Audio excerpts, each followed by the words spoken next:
right, I got a special edition of Psycho Silver for you tonight. Thank you for joining me. My name is Jerome, and I do hope that you're counting your wealth in ounces and also that you're holding your word, especially to yourself.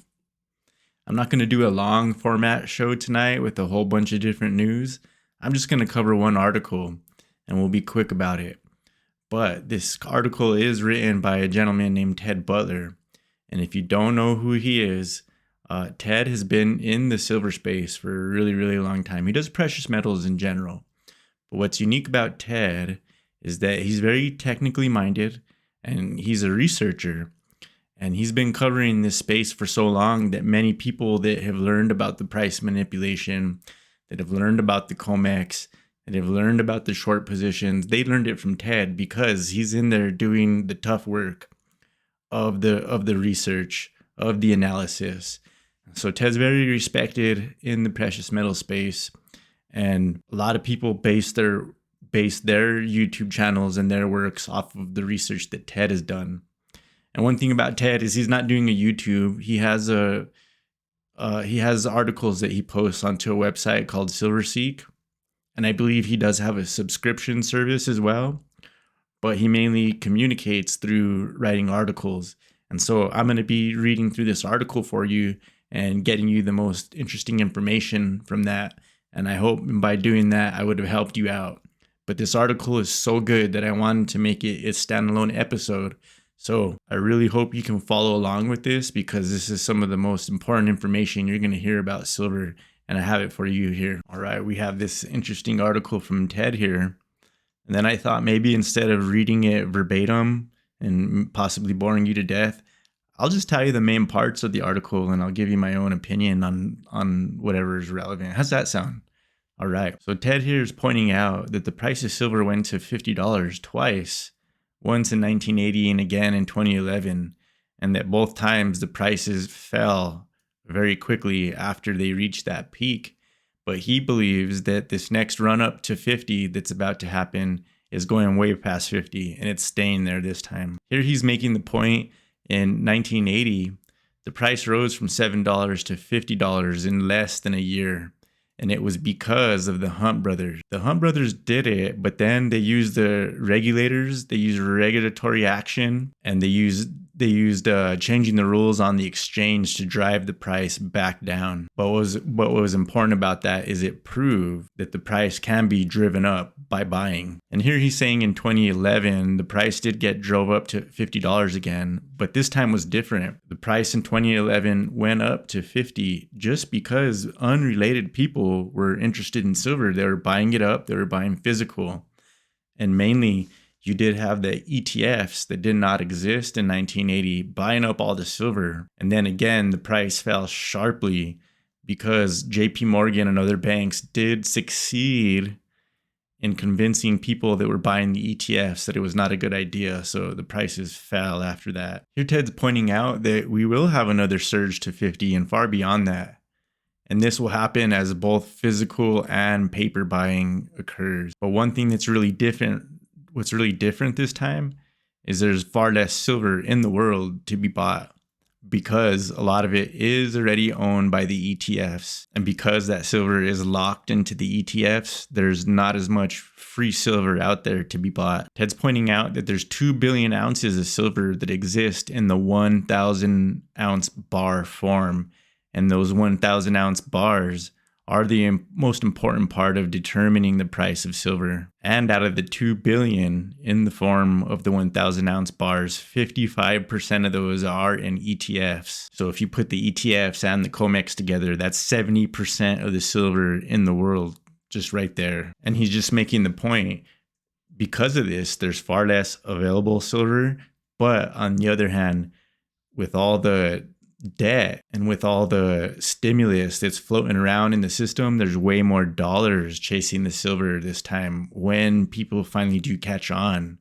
So that can drive the price way, way higher.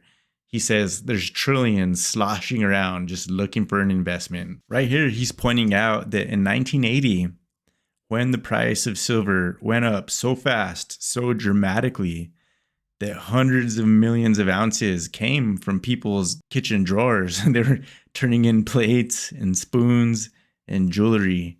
And he's calling it the Great Silver Melt. It was the Great Silver Melt of the 1980s. And that even though people could only get half the spot price for silver, they went and sold all their silver knickknacks anyways, that it was just too good of an opportunity to pass up.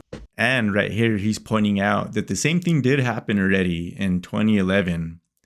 That you had the big melt in 1980, and people did pretty much the same thing in 2011.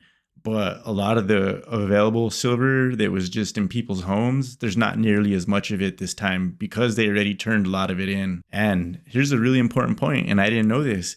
He's pointing out in 1940, the government did have 5 billion ounces of silver. And I've heard about this before. Apparently, the government had a huge silver mining operation because it was helping with Project Manhattan.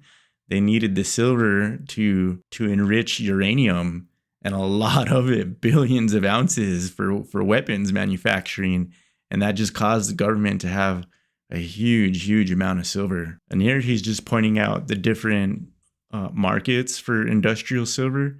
There was a lot of use for silver back then because of photography, but right now it's just switching to electronics and it's switching to solar power. That in our new modern world, everything's going to be electrical, and it's going to depend on silver to make that happen. So the demand is higher than it's ever been. In this paragraph, he's saying the same dynamics are coming together.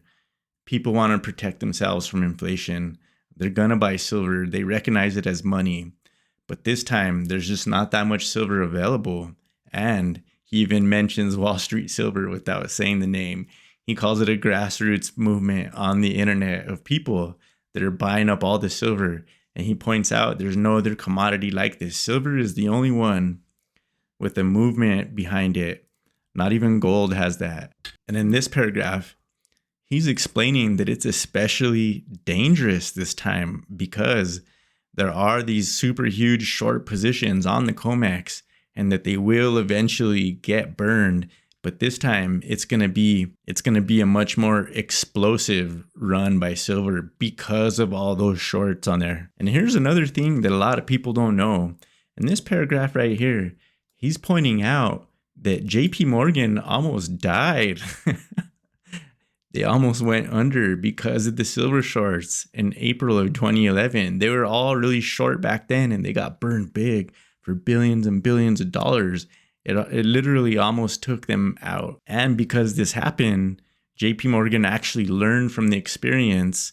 And this time they have a huge stockpile of silver themselves because they learned if they're going to have such huge short positions, they actually need some physical silver to protect themselves for crazy runs from the crazy runs on the prices. And he calls it, this is really funny, he calls it a criminal genius with a new twist that they are accumulating as much of the metal as they can while they're holding the short positions.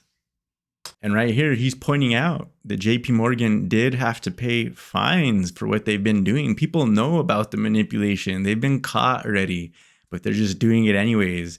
And now they effectively have the silver market cornered. And if it blows, it could be worth like many billions of dollars. So they're winning in both ways. They pushed the price down and made money with all those shorts, but then they're on the backside of that, just buying up all the silver at the same time. And right here, he's saying that it's not just JP Morgan, it's a lot of banks.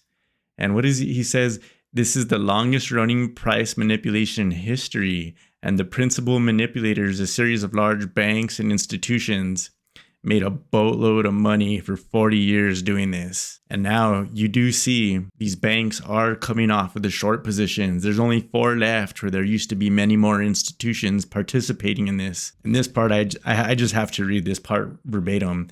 He says, since March 8th, the remaining big commercial shorts on the COMEX, no doubt sensing the coming end to the long-running manipulation, resorted to the only true remedy for closing out as many of their COMEX silver and gold short positions as possible by arranging what I believe to be the final sell-off and tricking the commercial's main counterparties, managed money traders, to sell heavily so the commercials could buy back and rid themselves as many short positions as possible.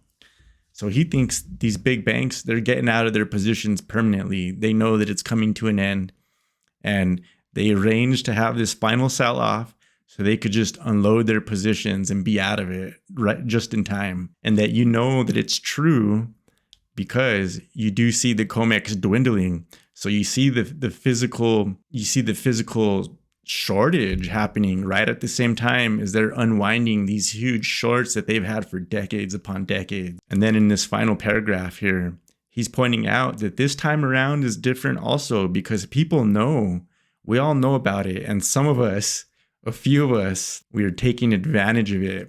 And it's a shame that more people aren't getting in on this. So there you have it. That was a really excellent article by Ted Butler. And I hope that I did do you a service by reading that to you. And with that, I do wish you a good night, and I'll be back very soon for another episode. Bye.